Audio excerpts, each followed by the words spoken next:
মায়ের এনে দেয়া সেই ক্লেগুলো দিয়ে আমি কি বানিয়ে ফেললাম। হ্যালো এভরিওয়ান, আমি নেহা। কেমন আছো তোমরা সবাই? আশা করি ভালো আছো। আমি অনেকটা ভালো আছি। তো এই যে দেখো, আমার মা এনে দিয়েছিল এই ক্লেগুলো, তোমরা আগের একটা ভিডিওতে দেখেছিলে।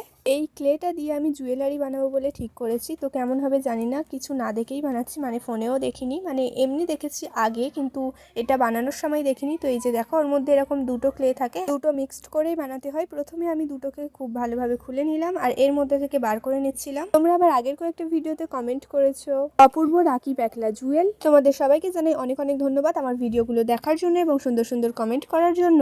তো এই যে দেখো, আমি দুটো ক্লেকে বার করে নিয়েছি আর একসঙ্গে মিক্সড করে নিয়েছি আর এরকম সাইজের একটা শেপ দিয়েছি। তো এটাকে আমি শুকিয়ে নিয়েছিলাম আর ওপর থেকে সাদা কালার রং করে দিয়েছিলাম। তো এই ভিডিও ক্লিপসগুলো আমার ডিলিট হয়ে গিয়েছিল, তাই সবগুলো দেখাতে পারছি না। আর এখানে আমি কিছু ফুলের পাপড়ি করেছিলাম, তো এগুলোকে আমি জুড়বো।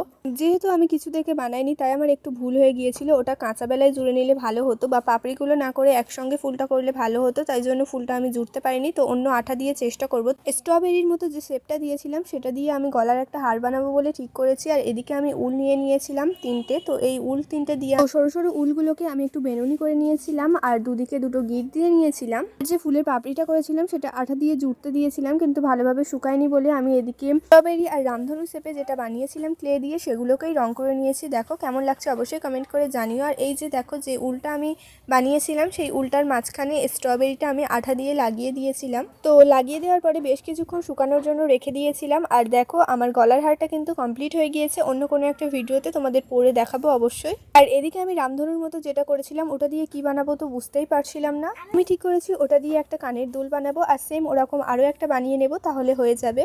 তো এই ভিডিওটা তোমাদের কেমন লাগলো অবশ্যই কমেন্ট করে জানিয়ে যেও। আর আমার গলার হারটা কেমন লাগলো সেটাও কিন্তু বলতে একদমই ভুলো না। আমি জানি অনেক ভুল হয়েছে আর দেখতেও ভালো হয়নি, প্রথমবার করলাম নিজে নিজে, যেমন হয়েছে আমার কাছে অনেকটা ভালো। তো আমার ভিডিওটা শেষ পর্যন্ত দেখার জন্য তোমাকে জানাই অনেক অনেক ধন্যবাদ। তো ভিডিওটা ভালো লাগলে একটা লাইক করো, কমেন্ট করো আর শেয়ার করে দিও। অবশ্যই আমার চ্যানেলটিকে সাবস্ক্রাইব করে দিও, আর ফেসবুক থেকে দেখলে অবশ্যই ফলো করে রাখো। আজকে আপাতত আসি, টাটা বাই বাই, সবাই অনেক ভালো।